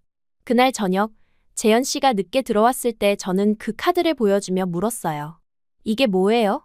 당신 밤에 다른 일하고 있었던 거예요? 재현 씨는 놀란 표정으로 저를 바라보더니 이내 고개를 숙였습니다. 그는 천천히 모든 것을 털어놓았어요. 어머니의 병원비와 약값을 감당하기 위해 회사 일을 마친 후 매일 밤 대리운전을 해왔다고요. 때로는 새벽까지 일하기도 했지만 저에게 걱정을 끼치고 싶지 않아 말하지 않았다고 했습니다. 미안해요, 엘리사. 당신에게 더 좋은 생활을 선물해주고 싶었는데. 그 말을 들은 순간 저는 눈물이 왈칵 쏟아졌어요. 재현 씨는 가족을 위해 자신을 희생하고 있었던 겁니다. 밤에도 쉬지 않고 일하면서 단 한 번도 불평하지 않았어요. 그저 미소 지으며 괜찮다, 고만했습니다. 그 순간 저는 깨달았어요. 이것이 진정한 사랑이구나. 화려한 말이나 선물이 아니라 묵묵히 책임을 다하는 이 남자의 모습이 진짜 사랑이었습니다. 당신이 이렇게까지 하고 있었다니? 왜 말해주지 않았어요? 저는 흐느끼며 물었어요. 재현 씨는 쓸쓸한 미소를 지으며 대답했습니다. 당신은 이미 낯선 나라에서 어머니 간병까지 하고 있는데 더 부담 주고 싶지 않았어요. 남편으로서 최소한 경제적인 부분은 책임지고 싶었습니다. 그 말을 들으며 저는 마음속 깊은 곳에서 무언가가 움직이는 것을 느꼈어요. 처음 한국에 왔을 때는 팔려온 건 아닐까 하는 두려움이 있었지만 이제는 달랐습니다. 저는 이 가정의 일원이 되어 있었고 재현 씨는 진정한 제 남편이었어요. 그리고 저도 이 가정을 위해 무언가 하고 싶다는 생각이 강하게 들었습니다. 재현 씨는 어느 순간부터 평일에 일찍 와도 새벽 3시쯤에 집에 들어왔어요. 잠도 많이 못 자고 밤운전을 하는 남편의 모습을 상상하니 너무 겁이 났어요. 저는 시어머니가 낮잠을 주무시는 동안 저는 인터넷으로 구직 정보를 찾아보기 시작했어요. 제 한국어 실력으로는 정규직을 구하기 어려웠지만 단순 아르바이트라면 가능할 것 같았습니다. 특히 외국어를 할 수 있다는 점이 장점이 될 수도 있었어요.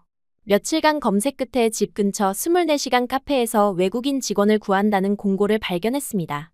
저는 용기를 내어 지원했고 다행히 채용되었어요. 문제는 이 일을 어떻게 시작할 것인가였습니다. 시어머니께 말씀드리면 분명히 만류하실 테고 재현 씨도 허락하지 않을 것 같았어요. 저는 고민 끝에 두 분 모르게 일하기로 결심했습니다. 시어머니는 보통 저녁 9시면 주무시기 시작했고 재현 씨는 밤 시간에 대리운전을 했으니 제가 잠시 집을 비워도 모를 것 같았어요. 카페 매니저와 상담 끝에 밤 10시부터 새벽 2시까지의 파트타임으로 일하기로 했습니다. 첫 출근 날, 저는 가슴이 두근거렸어요. 시어머니가 주무시는 것을 확인하고 살금살금 집을 나섰습니다. 밤거리는 생각보다 밝고 안전했어요. 곳곳에 가로등이 켜져 있었고 CCTV도 많이 설치되어 있었습니다. 벨라루스에서는 여성이 밤에 혼자 돌아다니는 것은 상상도 할 수 없는 일이었지만 한국은 달랐어요.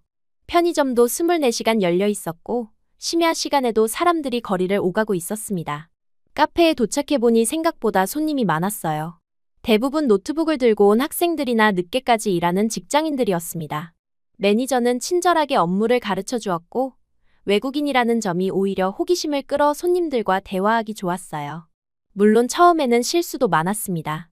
주문을 잘못 받기도 하고 음료를 쏟기도 했어요. 하지만 동료들은 모두 이해해 주었고 천천히 배울 수 있도록 도와주었습니다. 그렇게 일주일, 보름이 지나고 저는 조금씩 업무에 익숙해졌어요. 종종 술 취한 사람이 이쁘다며 치근덕 거릴 때마다 주변 모두가 도움의 손길을 뻗어줬어요. 힘든 순간이 많았지만 언젠가 재현 씨에게 깜짝 선물처럼 제 월급을 보여주고 싶었습니다. 그가 얼마나 놀라고 기뻐할지 상상하면 절로 미소가 지어졌어요. 매일 밤, 저는 한국의 거리를 걸으며 이 나라에 대해 더 많이 배웠습니다. 편리한 대중교통, 어디서나 볼 수 있는 편의점, 그리고 무엇보다 안전한 밤거리는 정말 놀라웠어요. 한국은 잠들지 않는 나라구나, 라고 생각했습니다. 그리고 이런 환경 속에서 묵묵히 가족을 위해 일하는 재현 씨의 모습이 더욱 이해되기 시작했어요. 이것이 한국 남자의 책임감이구나. 말로 표현하지 않아도 행동으로 가족을 지키는 그런 마음이었습니다. 밤에 일하고 돌아오면 저는 항상 재현 씨의 옷을 정리해두고 아침 식사 준비를 미리 해두었어요. 그는 제가 이렇게 부지런히 집안일을 하는 것에 항상 고마워했고, 저도 점점 이 가정의 진짜 일원이 되어가고 있다고 느꼈습니다. 벨라루스에서의 삶과는 완전히 달랐지만 이제는 이곳이 제 집이라는 생각이 들었어요. 재현 씨와 시어머니는 제 가족이었고 저는 그들을 위해 최선을 다하고 싶었습니다.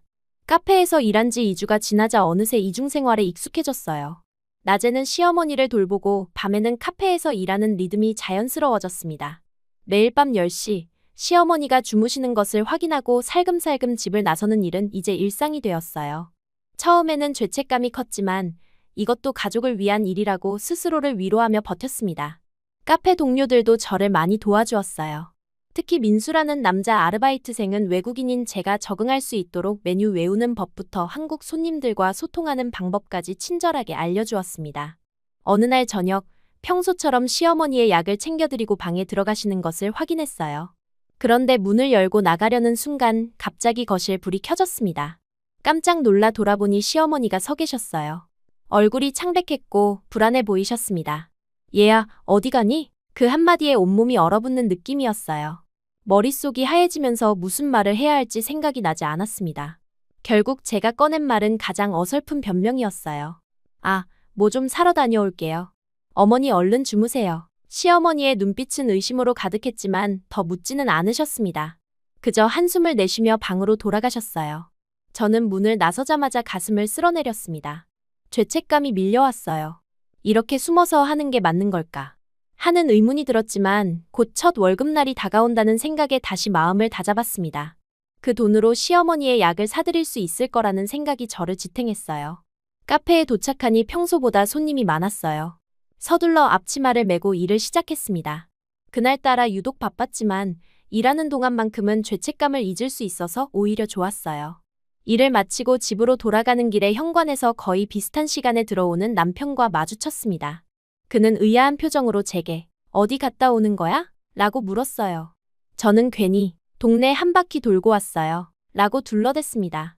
그 뒤로 더욱 조심하게 되었어요. 시간차를 두고 들어가거나 다른 문으로 들어가는 등 더 치밀하게 행동했습니다.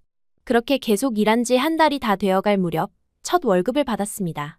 계좌가 없어 사장님에게 부탁해 봉투를 받아들고 제 이름이 적힌 급여 명세서를 보는 순간 눈물이 핑 돌았어요. 비록 금액은 많지 않았지만 이 돈은 제가 한국에서 스스로의 힘으로 번 첫 수입이었습니다. 그날 밤 카페 매니저는 저에게 음료 한 잔을 타주며 수고했다고 격려해 주셨어요. 동료들과 함께 웃으며 이야기하는 그 시간이 정말 행복했습니다. 카페 일을 마치고 나올 때는 항상 긴장됐어요. 혹시 재현 씨가 대리운전을 하다가 우연히 이 근처를 지나지는 않을까 걱정되었습니다. 그날도 평소처럼 조심스레 카페 문을 열고 나왔어요. 그런데 그 순간 눈앞에 익숙한 실루엣이 보였습니다. 카페 입구 맞은편 가로등 아래 재현 씨가 서 있었어요. 그의 얼굴은 어둠 속에서도 분명히 알아볼 수 있었습니다. 눈 밑에 짙은 그늘이 드리워져 있었고 표정은 분노와 실망이 뒤섞여 있었어요. 심장이 멎는 듯했습니다. 머릿속이 하얘지면서 온몸이 얼어붙었어요. 그가 천천히 다가와 제 앞에 섰습니다. 그의 눈은 붉게 충혈되어 있었어요. 내가 나이가 들어도 그렇지. 그래도 내 남편인데 어린 남자를 만나고 싶었던 거냐? 그의 목소리가 낮게 떨렸습니다. 저는 그 말의 의미를 곧바로 이해했어요. 재현 씨는 제가 다른 남자를 만나러 밤마다 몰래 나간다고 생각한 것이었습니다. 금방도 민수랑 웃다가 나왔으니까요. 너무 놀라 아무 말도 할 수 없었어요. 그저 입만 벙긋거릴 뿐 변명도 해명도 나오지 않았습니다. 그때 카페 문이 다시 열리며 민수가 나왔어요. 그는 상황을 보고 뭔가 잘못되었다는 것을 직감했는지 빠르게 다가왔습니다. 재현 씨의 얼굴이 더욱 일그러졌어요. 그는 민수를 향해 걸어가더니 그의 앞을 가로막았습니다. 민수의 멱살을 움켜쥐려는 순간 저는 본능적으로 소리쳤어요. 아니에요. 오해예요. 하지만 재현 씨는 이미 분노에 휩싸여 제 말을 듣지 못하는 것 같았습니다. 민수를 향해 손을 뻗는 순간 민수가 급히 외쳤어요. 오해하지 마세요. 이분 밤마다 여기서 알바하셨어요. 저랑은 아무 사이도 없고요. 가족 생활에 보태려고 몰래 일하신댔어요. 그 말에 재현 씨의 동작이 멈췄습니다. 그의 손이 힘없이 풀리며 허공을 떨궜어요. 민수는 재빨리 상황을 설명했습니다. 제가 한 달 전부터 이곳에서 일해왔다는 것, 매일 밤 성실하게 일했다는 것, 그리고 오늘 첫 월급을 받았다는 것까지요. 재현 씨의 표정이 점점 변해갔습니다. 분노가 사라지고 대신 당혹감과 미안함이 그의 얼굴을 채웠어요. 갑자기 재현 씨의 눈이 붉게 충혈되더니 그대로 제 앞에서 무릎이 꺾이듯 주저앉았습니다. 그의 어깨가 흔들렸어요. 저는 처음 보는 남편의 모습에 놀랐습니다. 항상 든든하고 강인했던 그가 이렇게 무너질 수도 있다는 사실이 새삼 충격이었어요. 미안하다. 내가 부족해서 이런 고생까지 하게 만든 거구나. 그의 목소리는 떨렸고 눈에서는 눈물이 흘러내렸습니다. 저는 그 모습을 보며 오히려 제 눈물이 솟구쳤어요. 이 사람은 가족을 위해 밤마다 대리운전을 하고 낮에는 회사에서 성실히 일하면서도 내색하지 않았습니다. 그런 남편에게 제가 또 다른 짐이 될까봐 숨겼던 제 비밀이 이렇게 상처가 될 줄은 몰랐어요. 민수는 상황이 해결된 것 같자 조용히 물러났습니다. 그는 마지막으로 제게 힘내세요라는 입모양을 만들고는 사라졌어요. 카페 앞에는 저와 재현 씨만 남았습니다. 저는 그의 앞에 무릎을 꿇고 두 손을 꼭 잡았어요. 아니에요. 오히려 제가 당신을 사랑해서 이렇게 한 거예요. 당신이 보여준 책임감 있는 모습 때문에 제가 진심으로 존경하고 사랑하게 된 거예요. 더 이상 당신 혼자 짊어지게 하고 싶지 않았어요. 재현 씨의 눈에서 눈물이 뚝뚝 떨어졌습니다. 그는 고개를 끄덕이며 제 손을 꼭 쥐었어요. 우리는 그대로 한참을 앉아 있었습니다. 밤거리는 조용했고 가로등 불빛만이 우리를 비추고 있었어요. 그 순간 저는 이상하게도 마음이 편안해졌습니다. 더 이상 숨길 것이 없어서 그런지 아니면 재현 씨와 마음이 더 가까워진 것 같아서 그런지 모르겠지만요. 잠시 후 재현 씨는 천천히 일어났어요. 그는 제 손을 잡고 집으로 향했습니다. 걸어가는 내내 우리는 아무 말도 하지 않았지만 손에 온기만으로도 충분했어요. 집에 도착하니 시간은 이미 새벽 3시가 넘어 있었습니다. 조용히 문을 열고 들어가려는데 거실에 불이 켜져 있었어요. 시어머니가 소파에 앉아 기다리고 계셨습니다. 평소보다 수척한 얼굴로 저를 바라보셨고 남편은 모든 사실을 말해주었어요. 나는 내가 우리 집이 힘들어서 매일 밤 도망치듯 나가는 줄 알았다. 병든 시어머니 모시기 싫어서 가난한 집안이라서. 그래서 속으로 얼마나 미안했는지 모른다. 그 말을 듣는 순간 가슴이 먹먹했습니다. 저는 무릎을 꿇고 시어머니의 손을 꼭 잡았어요. 아니에요, 어머니. 한국에 와서 저는 진짜 가족이 무엇인지 알게 됐어요. 저를 딸처럼 대해주시고 남편도 이렇게 저를 아껴주는데 제가 어떻게 떠날 수 있겠어요. 저도 이 가정의 보탬이 되고 싶었을 뿐이에요. 시어머니의 눈에 눈물이 고였습니다. 이런 늙은이 때문에 너희가 이렇게 고생하다니. 저와 재현 씨는 동시에 고개를 저었어요. 재현 씨가 말했습니다. 어머니, 우리는 가족이잖아요. 가족은 서로 도우며 사는 거예요. 시어머니는 결국 눈시울을 붉히며 저를 안아주셨어요. 그리고 재현 씨까지 포함해 우리 세 사람은 오랫동안 서로를 껴안았습니다. 그 순간 저는 비로소 이곳이 제 진짜 집이라는 확신이 들었어요. 벨라루스에서 태어났지만 제 마음의 고향은 이제 이곳 한국이 되었습니다. 그날 이후로 우리 가정에는 큰 변화가 생겼어요. 더 이상 비밀은 없었습니다. 저는 계속해서 카페에서 일했고 재현 씨도 대리운전을 이어갔어요. 하지만 이제는 숨기지 않고 서로에게 말했습니다. 출근 전에 다녀올게요. 라고 인사하고 돌아와서는 그날 있었던 일을 나누었어요. 시어머니도 제가 일하는 것을 응원해 주셨고 가끔은 제가 일하는 카페에 재현 씨와 함께 찾아오시기도 했습니다. 시어머니의 건강도 조금씩 안정되어 갔어요. 정기적인 병원 진료와 약 덕분인지 아니면 가정 내 스트레스가 줄어들어서인지 모르겠지만 그녀의 얼굴에 점점 혈색이 돌아왔습니다. 어느 날은 직접 저에게 한국 요리를 가르쳐 주시겠다며 부엌에 함께 서기도 하셨어요. 김치찌개 끓이는 법을 배우면서 저는 이것이 단순한 요리 수업이 아니라 시어머니가 저를 진정한 가족으로 받아들이는 의식과도 같다고 느꼈습니다.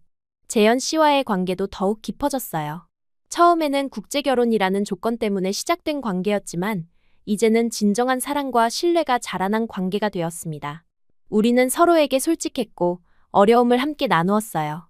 가끔은 티격태격하기도 했지만 그런 순간조차도 소중했습니다. 그것이 진짜 가족의 모습이니까요. 봄이 오고 벚꽃이 피었을 때 재현 씨는 저를 한강공원으로 데려갔어요. 분홍빛 꽃들이 강바람에 흩날리는 모습은 마치 눈이 내리는 것 같았습니다. 우리는 돗자리를 펴고 앉아 도시락을 먹었어요. 시어머니가 아침부터 정성껏 준비해주신 김밥과 불고기였습니다. 재현 씨는 제 손을 잡고 말했어요. 엘리사, 처음 만났을 때는 서로 많이 어색했지만 지금은 내가 내 인생의 가장 중요한 사람이 되었어. 앞으로도 함께 걸어가자. 그 말에 저는 고개를 끄덕였습니다. 우리의 시작은 평탄하지 않았지만 그 과정에서 발견한 서로에 대한 사랑과 존중은 그 어떤 어려움도 이겨낼 수 있게 해주었어요. 그날 벚꽃 아래에서 우리는 새로운 약속을 했습니다. 더 이상 혼자가 아니라 함께 모든 것을 나누며 살아가기로요. 그렇게 힘들지만 마음이 더 이상 힘들지 않았던 어느 날이었어요. 정기 검진을 위해 시어머니와 함께 병원에 갔어요. 담당 의사 선생님은 검사 결과를 보더니 놀란 표정을 지으셨습니다. 간 수치가 눈에 띄게 호전되었고 다른 지표들도 안정적으로 변했다고 하셨어요. 의사 선생님은 고개를 저으며 이 정도로 좋아지신 건 드문 경우 라고 말씀하셨습니다. 시어머니의 얼굴에 환한 미소가 번졌고 저와 재현 씨도 너무 기뻐서 서로를 꼭 껴안았어요. 병원을 나오면서 문득 생각했습니다. 벨라루스였다면 이렇게까지 치료받기 어려웠을 텐데. 한국의 의료 시스템은 정말 발달되어 있었어요. 첨단 장비와 헌신적인 의료진, 그리고 체계적인 건강보험 제도까지 모든 것이 시어머니의 회복을 도왔습니다. 고향에 계신 친구의 어머니는 비슷한 증상으로 고생하셨지만 적절한 치료를 받지 못해 상태가 더 나빠지셨다는 소식을 들은 적이 있었어요. 그 순간 한국에 온 것이 얼마나 다행인지 새삼 깨달았습니다. 시어머니의 건강이 호전되면서 저희 부부의 부담도 조금씩 줄어들었어요. 재현 씨는 더 이상 대리운전을 하지 않아도 되었고 저도 카페 일을 주 3일로 줄였습니다. 덕분에 재현 씨는 충분한 휴식을 취할 수 있었고 일에 더 집중할 수 있게 되었어요. 그 결과는 얼마 지나지 않아 나타났습니다. 회사에서 그의 성실함과 능력을 인정받아 팀장으로 승진한 것이었어요. 승진 소식을 들고 온 날, 재현 씨의 얼굴에는 자신감이 넘쳤습니다. 그는 오랜만에 꽃다발을 들고 집에 돌아왔어요. 하나는 저에게, 하나는 시어머니께 드렸습니다. 모두 당신들 덕분이에요. 우리 가족이 있어서 내가 여기까지 올 수 있었어요. 라고 말하는 그의 목소리에는 진심이 묻어났어요. 저는 그 순간 다시 한번 이 남자를 선택한 것이 얼마나 다행인지 감사했습니다. 시어머니의 건강이 좋아지자 어머니는 집안일을 조금씩 도우시기 시작했어요. 처음에는 간단한 반찬 준비나 빨래 개기 같은 일부터 시작하셨습니다. 그러다 어느새 아침이면 먼저 일어나 밥상을 차려놓으실 정도로 건강해지셨어요. 아침마다 식탁에는 따뜻한 국과 반찬들이 가득했고 시어머니는 많이 먹어 라며 계속 음식을 더 담아주셨습니다. 벨라루스에서도 어머니는 항상 가족에게 음식을 듬뿍 담아주셨는데 그 모습이 겹쳐 보여 가끔은 눈시울이 붉어지기도 했어요. 저도 이제는 한국 생활에 완전히 적응했습니다. 카페에서 시작한 일을 발판으로 지역 문화센터에서 러시아어와 벨라루스 문화를 가르치는 강사 일도 하게 되었어요. 처음에는 두렵고 떨렸지만 학생들의 열정적인 반응에 자신감이 생겼습니다. 한국 사람들이 제 나라와 문화에 관심을 가져주는 것이 너무 기뻤어요. 특히 한 할머니 학생은 제게 선생님 덕분에 세계가 넓어졌어요. 라고 말씀해 주셨는데 그 말에 가슴이 뭉클했습니다. 그러던 어느 날 벨라루스에서 기쁜 소식이 전해졌어요. 아버지가 몇 년간 받지 못했던 하청 대금을 마침내 받아내셨다는 것이었습니다. 큰 건설사가 법정 소송 끝에 밀린 대금을 지불하게 되었고 덕분에 아버지는 재기의 기회를 얻게 되셨어요. 어머니는 전화통화에서 울먹이며 말씀하셨습니다. 이제 우리도 다시 시작할 수 있게 되었어. 내가 걱정 없이 한국에서 살 수 있어서 다행이구나. 그 말을 들으니 마음 한구석에 있던 짐이 내려가는 느낌이었어요. 친정 걱정 없이 온전히 이곳에 집중할 수 있게 된 것이었습니다. 시어머니의 건강이 좋아지고 재현 씨가 승진하고 저도 일을 시작하면서 우리 가정은 점점 안정을 찾아갔어요. 집안에는 웃음소리가 가득했고 주말이면 함께 근처 공원을 산책하거나 영화를 보러 가기도 했습니다. 그런 일상의 소소한 행복이 쌓여가는 동안 시어머니와 친정 부모님은 한 가지 질문을 자주 하셨어요. 언제 손주 안겨줄 거니? 처음에는 웃으며 넘기곤 했지만 시간이 지날수록 저와 재현 씨도 아이에 대한 생각을 진지하게 하게 되었습니다. 이제는 경제적으로도 어느 정도 여유가 생겼고 시어머니의 건강도 호전되었으니 좋은 때라고 생각했어요. 무엇보다 저희 부부의 관계가 더욱 단단해졌다는 확신이 들었습니다. 그렇게 출산 계획을 세우고 얼마 지나지 않아 저는 임신 사실을 알게 되었어요. 임신 테스트기에 두 줄이 선명하게 나타났을 때 가슴이 두근거렸습니다. 재현 씨에게 이 소식을 어떻게 전할까 고민하다가 퇴근 후 그의 손에 작은 아기 양말을 쥐어줬어요. 처음에는 무슨 뜻인지 몰라 어리둥절해하던 그가 곧 깨닫고는 저를 와락 끌어안았습니다. 그의 눈에 눈물이 고였어요. 아빠가 된다니 믿기지 않아. 라고 속삭이는 그의 목소리에서 행복이 느껴졌습니다. 시어머니께 이 소식을 알렸을 때 그녀는 한동안 말을 잇지 못하셨어요. 그러다 갑자기 일어나 방으로 들어가셨고 잠시 후 작은 나무 상자를 들고 나오셨습니다. 그 안에는 재현 씨가 아기였을 때 신었던 아기 신발과 옷들이 고이 접혀 있었어요. 내 아이에게 물려주고 싶었단다. 30년이 넘는 동안 간직해왔어. 라고 말씀하시는 시어머니의 얼굴에는 벅찬 감동이 어려 있었습니다. 임신 기간 동안 저는 한국의 산모 문화에 또 한 번 놀랐어요. 산모를 위한 특별한 음식과 주의사항 그리고 출산 전 교육까지 모든 것이 체계적으로 준비되어 있었습니다. 시어머니는 매일 미역국과 영양 음식을 준비해 주셨고 재현 씨는 주말마다 저를 위해 태교 음악회에 데려가 주었어요. 친정 부모님도 벨라루스에서 아기 용품을 보내주셨습니다. 이렇게 두 나라의 사랑을 받으며 아기는 날마다 자라고 있었어요. 출산 예정일이 다가올수록 긴장되었지만 한편으로는 설렜습니다. 드디어 진통이 시작되었을 때 재현 씨는 어찌할 바를 모르고 당황했지만 곧 침착하게 모든 것을 준비했어요. 병원에 도착했을 때 의료진들은 친절하게 저를 맞이해 주었고 영어가 가능한 간호사를 특별히 배정해 주었습니다. 힘든 진통 속에서도 저는 안심할 수 있었어요. 12시간의 진통 끝에 마침내 우리 아기가 세상에 나왔습니다. 작고 보드라운 피부, 까만 눈동자를 가진 여자아이였어요. 처음 그 작은 생명을 품에 안았을 때 이루 말할 수 없는 감동이 밀려왔습니다. 재현 씨는 아기를 바라보며 눈물을 흘렸고 저도 행복한 눈물을 참을 수 없었어요. 우리는 아기 이름을 소라로 지었습니다. 한국어로는 바다의 조개라는 뜻이지만 벨라루스어로 발음하면 태양과 비슷하게 들렸기 때문이었어요. 두 나라의 의미를 모두 담은 이름이었습니다. 소라가 태어난 후 우리 가정은 진정한 의미에서 완전해졌어요. 시어머니는 손녀를 보며 매일 행복해하셨고 재현 씨는 더 책임감 있는 아버지가 되기 위해 노력했습니다. 저는 이제 엄마라는 새로운 정체성을 가지게 되었어요.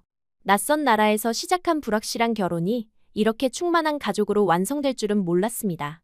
소라가 1살이 되던 날, 우리는 작은 파티를 열었어요. 카페에서 함께 일했던 민수와 그의 여자친구, 문화센터 동료들 그리고 이웃들까지 모두 모였습니다. 시어머니는 정성껏 음식을 준비하셨고 저는 벨라루스 디저트를 만들어 두 문화의 맛을 나누었어요. 소라는 한복을 입고 모두의 축복을 받으며 환하게 웃었습니다. 그 모습을 보며 재현 씨가 제 손을 꼭 잡았어요. 우리가 여기까지 오게 될 줄 누가 알았겠어요? 처음에는 너무 힘들었는데 저는 미소 지으며 고개를 끄덕였습니다. 처음 한국에 왔을 때는 팔려온 건 아닐까 하는 두려움으로 가득했어요. 낯선 언어, 낯선 문화 그리고 병든 시어머니와의 생활까지 모든 것이 버겁고 어려웠습니다. 하지만 지금은 달랐어요. 한국의 안전한 거리를 혼자 걸을 수 있다는 자신감, 편의점이 주는 편리함, 발달된 의료 시스템의 혜택 그리고 무엇보다 진정한 가족의 따뜻함이 저를 지탱해 주었습니다. 벨라루스에서 친구들이 가끔 연락해 물었어요. 정말 행복해? 후회하지 않아? 저는 망설임 없이 대답할 수 있었습니다. 네, 정말 행복해. 이게 진짜 내 삶이야. 물론 가끔은 고향이 그립고 친정 부모님이 보고 싶을 때도 있었어요. 하지만 이제 제 마음의 뿌리는 여기, 한국에 단단히 내리고 있었습니다. 소라가 첫걸음을 뗀 날, 저희 가족은 작은 공원에 나가 피크닉을 했어요. 아이는 서툴게 몇 발자국 걷다가 넘어지기를 반복했지만 매번 웃으며 다시 일어났습니다. 그 모습을 보며 문득 깨달았어요. 저 역시 이곳에서 넘어지고 일어나기를 반복하며 한 걸음씩 나아가고 있었다는 것을요. 그리고 그 과정에서 진정한 행복을 찾았다는 것을. 시어머니는 소라를 무릎에 앉히고 옛날 이야기를 들려주셨어요. 비록 제가 모든 단어를 이해하지는 못했지만 그 따뜻한 목소리에 담긴 사랑은 충분히 느낄 수 있었습니다. 재현 씨는 옆에서 소라의 제잘거림에 웃음 짓고 있었어요. 저는 그 모습을 바라보며 생각했습니다. 이것이 진정한 가족이구나. 이제 저는 벨라루스의 둘째 딸이 아니라 한국의 며느리이자 아내, 그리고 소라의 엄마로서 살아가고 있어요. 처음에는 국제결혼 시장에 내몰린 피해자라고 생각했지만 지금은 달리 보입니다. 제 선택으로 이 삶을 만들어가고 있다는 자부심이 생겼어요. 물론 앞으로도 어려운 일이 있겠지만 이제는 혼자가 아니라 가족과 함께라는 사실이 큰 힘이 됩니다. 가끔 한강변을 산책하며 흐르는 강물을 바라볼 때면 생각해요. 벨라루스의 드비나강과 한국의 한강은 다르지만 결국 같은 바다로 흘러간다는 것을. 저 역시 다른 곳에서 태어났지만 이제는 이곳에서 제 삶의 강을 만들어가고 있습니다. 그리고 그 흐름 속에서 진정한 행복을 찾았어요. 오늘도 아침에 일어나 창밖을 바라보며 감사함을 느낍니다. 한국의 아침 햇살이 제 삶을 환하게 비추고 있어요. 이제 저는 자신 있게 말할 수 있습니다. 저는 엘리사입니다. 벨라루스에서 태어났지만 한국에서 새롭게 피어난 사람입니다.